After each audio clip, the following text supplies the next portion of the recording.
हाँ, बहुत बहुत स्वागत, नमस्कार। थोड़ा प्रोग्राम लेट चल रहा है, आपको यहाँ थोड़ा ठहरना पड़ा, इसके लिए मैं आपसे माफ़ी मांगता हूँ। एक साल पहले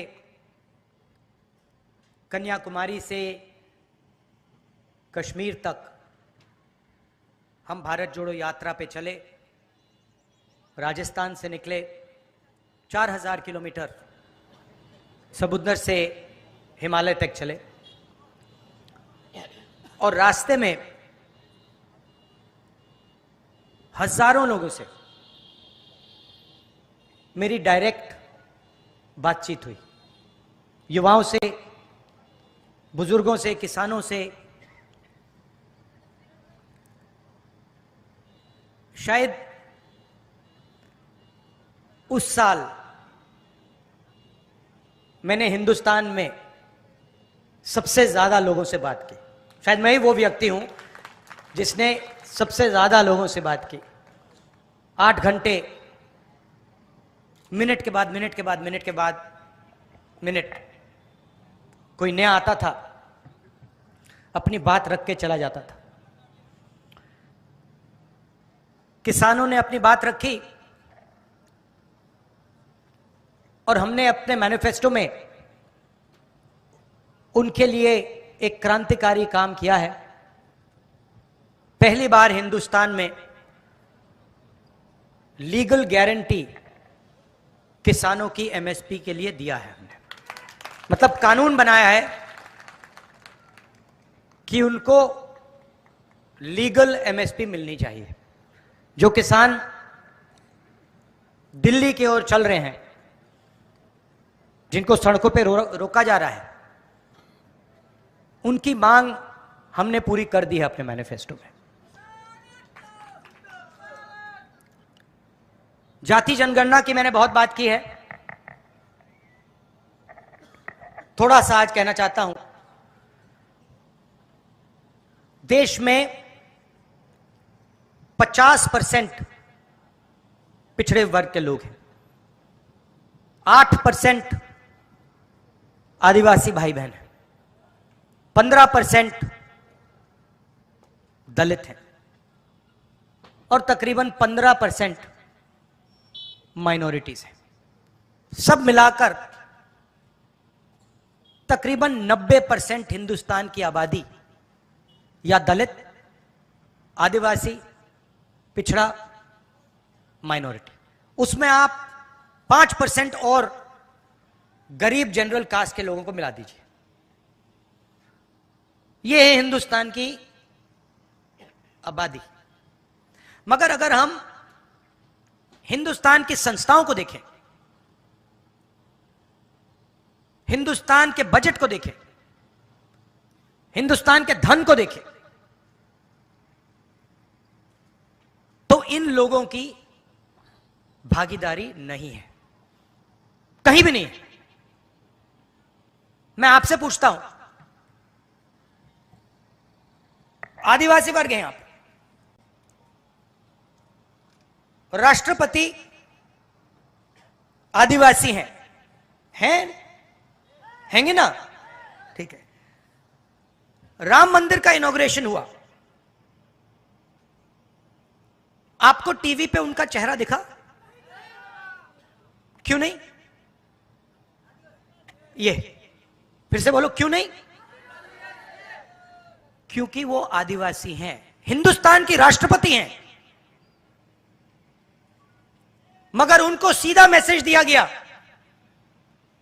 कि राम मंदिर के इनॉग्रेशन में आप राष्ट्रपति हो, कुछ भी हो, आप आदिवासी हैं, आप अंदर नहीं आ सकती हैं।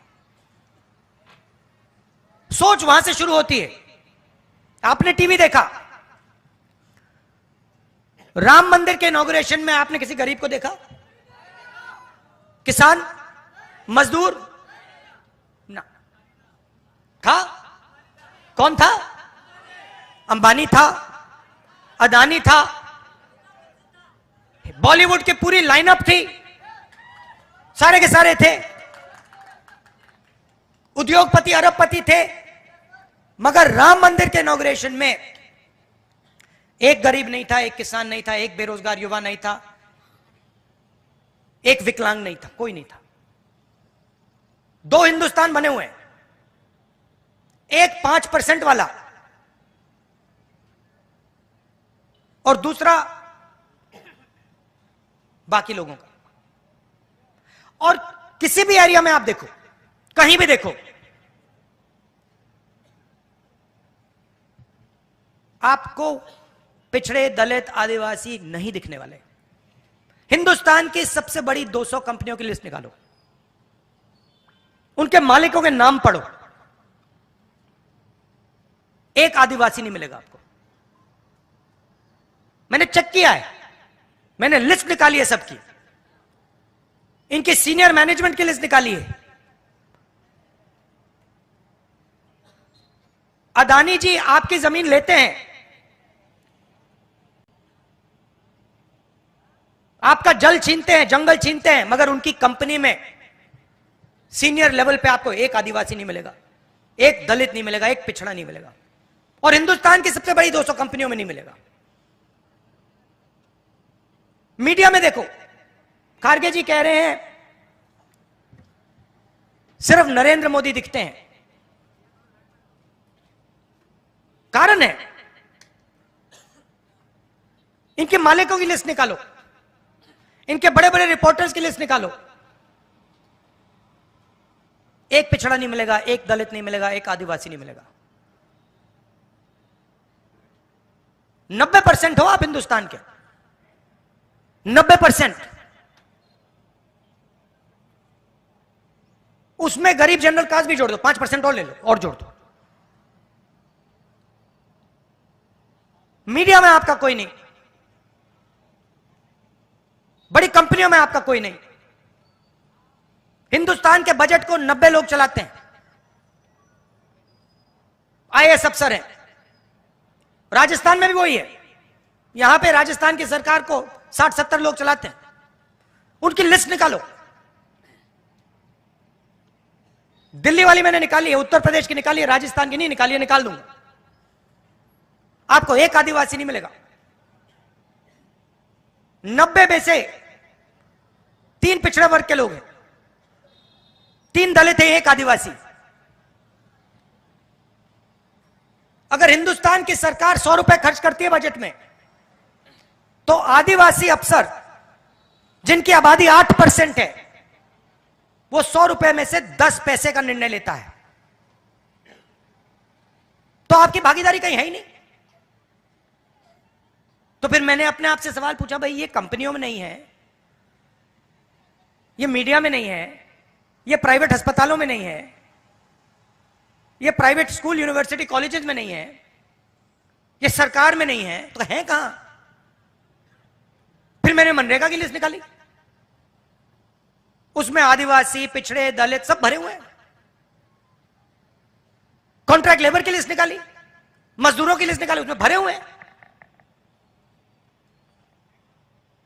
90% का काम हिंदुस्तान में मजदूरी करने का है, 5% का काम देश की हर संस्था को कंट्रोल करने का है। कहीं भी देख लीजिए आप।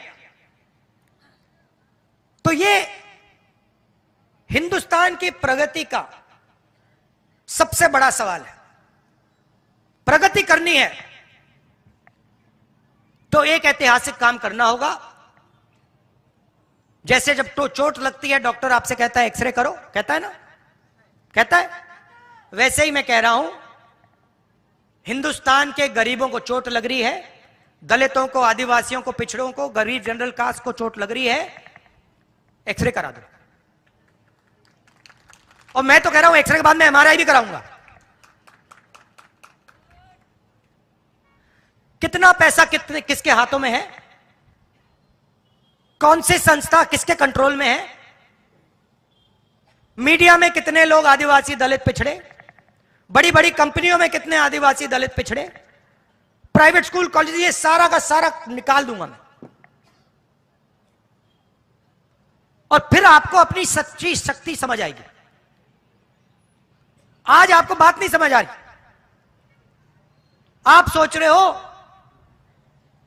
कि आप में शक्ति नहीं है। 10 में से 9 लोग आप हो।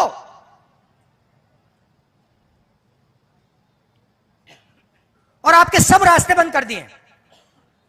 पहले आर्मी में जाते थे, अग्निवीर कर दिया। पहले पब्लिक सेक्टर हुआ करता था, पूरा का पूरा प्राइवेटाइज कर दिया।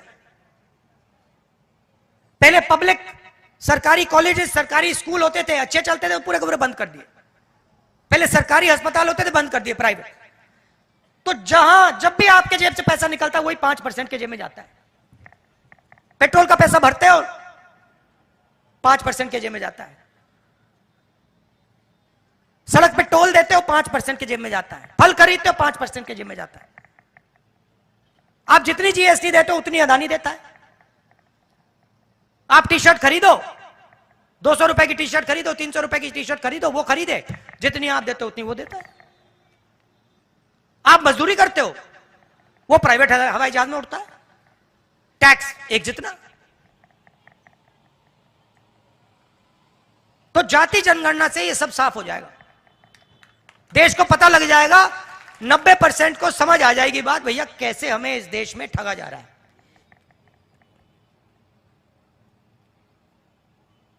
भारत जोड़ो यात्रा में सबसे बड़ा मुद्दा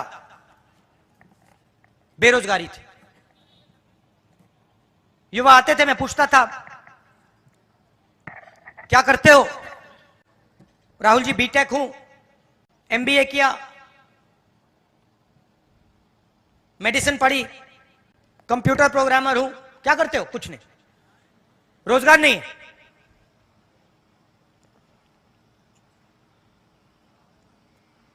दिल्ली रेलवे स्टेशन में एक युवक कुली का काम कर रहा था, मेरे पास आता है, राहुल जी मैं तो इंजीनियर हूं, सिविल इंजीनियरिंग की है मैंने, 5-10 लाख रुपए मैंने प्राइवेट इंस्टीट्यूशन को दिए, अब मैं कुली का काम कर रहा हूं। नरेंद्र मोदी जी कहते हैं पकोड़े बेचो। और सबसे जरूरी मुद्दा है देश के सामने। तो आज मैं आपको यह बताना चाहता हूं कि हिंदुस्तान के युवाओं के लिए, आदिवासी युवाओं के लिए, पिछड़े वर्ग, दलित, गरीब, जनरल कास्ट के युवाओं के लिए कांग्रेस पार्टी क्या करने जा रही है। सबसे पहला कदम हमने गिनती की है, हिंदुस्तान में 30 लाख सरकारी वैकेंसीज हैं। 30 लाख।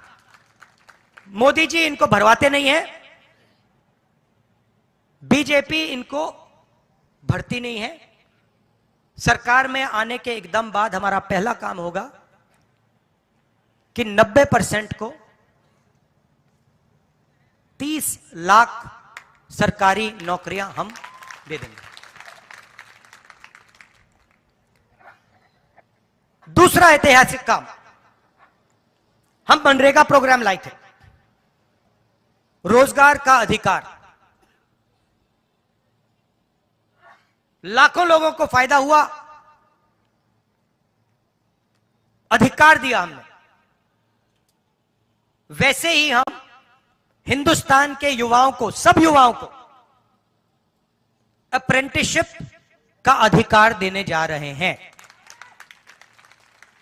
और यह अधिकार हर ग्रेजुएट, हर डिप्लोमा होल्डर को मिलेगा। अधिकार क्या है कि कॉलेज, यूनिवर्सिटी, डिप्लोमा के एकदम बाद 1 साल के लिए हर ग्रेजुएट को प्राइवेट कंपनी में, सरकारी ऑफिस में 1 साल की अप्रेंटिसशिप दी जाएगी और 1 लाख रुपए उसे 1 साल में दिया जाएगा। और यह हर ग्रेजुएट के लिए किया जा रहा है। ये जो लाखों लोग कह रहे हैं कि हम बेरोजगार हैं, कॉलेज के एकदम बाद अगले दिन इनको अप्रेंटिसशिप मिल जाएगी और यह अधिकार होगा। ये ऐसे नहीं होगा कि भैया हमें देना है तो देंगे, नहीं देना तो नहीं देंगे। ये मनरेगा जैसा अधिकार होगा, कानूनी अधिकार अप्रेंटिसशिप का आपको दे रहे हैं। इससे देश में करोड़ों युवाओं को फायदा होगा, ट्रेनिंग मिलेगी और पहला साल का, एक प्रकार से पहले साल का रोजगार मिलेगा। भारत जोड़ो यात्रा में बहुत सारे युवा आए, कहते हैं राहुल जी हमने एग्जाम की तैयारी की, हम गरीब हैं, 3-4 महीने हमने मतलब रात दिन कर दिए, एक कर दिए। एग्जाम के दिन पता लगता है 5% वालों के टेलीफोन पे पेपर लीक। हम ईमानदारी से काम करते हैं और जिनके पास धन है पेपर चुरा लेते हैं और फिर उसके बाद हमें कहा जाता है कि देखिए पेपर लीक हो गया तो आपको अब नौकरी नहीं मिलेगी। पुलिस की भर्ती में होता है, पटवारी, सब भर्तियों में होता है। तो हम एक नया कानून लाएंगे, पेपर लीक के खिलाफ एक कानून, जिसमें हम एग्जाम दिलवाने का तरीका स्टैंडर्डाइज कर देंगे कि एग्जाम होगा तो ये जो आउटसोर्सिंग होती है, प्राइवेट कंपनी को पकड़ा दिया जाता है, ये आउटसोर्सिंग नहीं होगी। एग्जाम सरकारी संस्था करेगी और इस प्रकार से करेगी, और अगर इस प्रकार से नहीं किया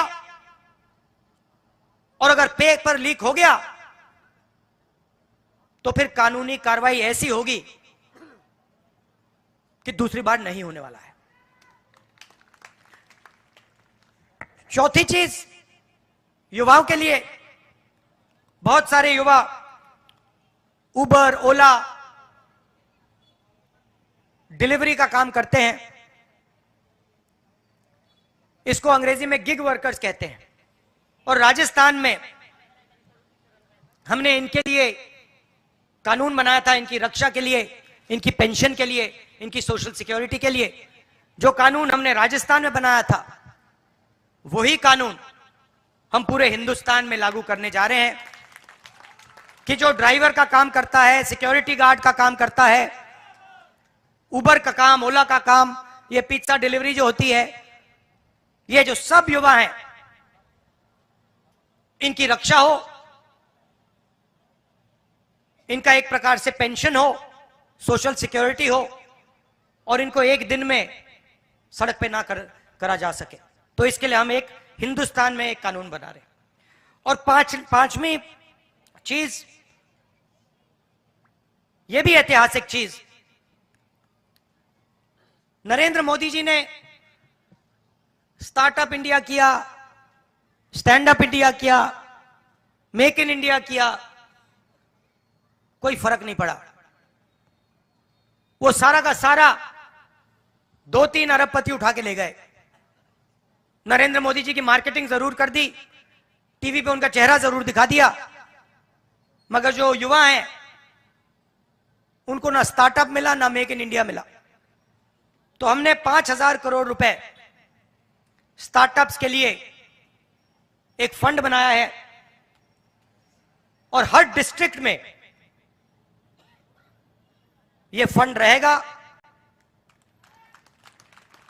10 करोड़ रुपए स्टार्टअप्स के लिए, गरीबों के लिए यह फंड दिया जाएगा। तो गरीब युवा हैं, बेरोजगार युवा हैं, ये अगर छोटा सा बिजनेस शुरू करना चाहते हैं,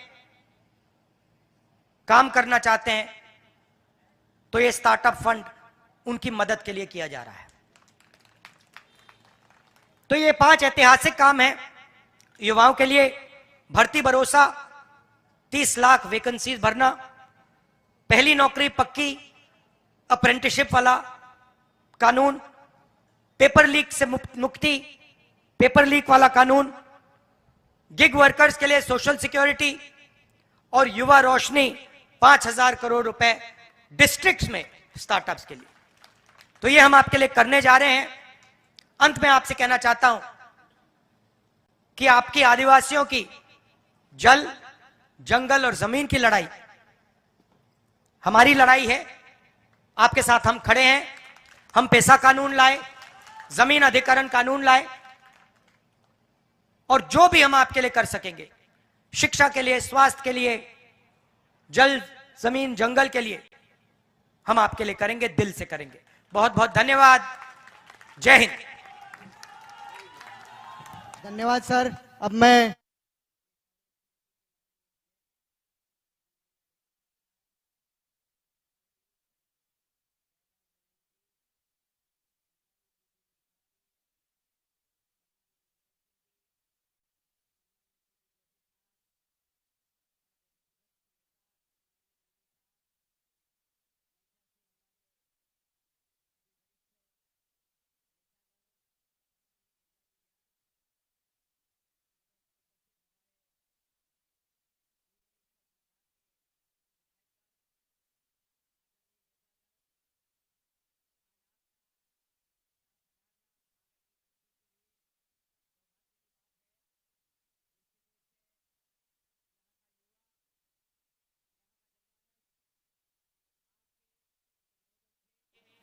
उत्साहित है, प्रेरित है, और ये वादा करते हैं कि आने वाले समय में आपके सपनों के भारत में वागड़ का क्षेत्र सहभागी होगा। आपका आशीर्वाद, आपका सहयोग हमेशा हम पर बना रहे। इस धरती पर सभी राष्ट्रीय नेताओं ने वागड़ को हमेशा आशीर्वाद दिया है। आज आपकी उपस्थिति भी और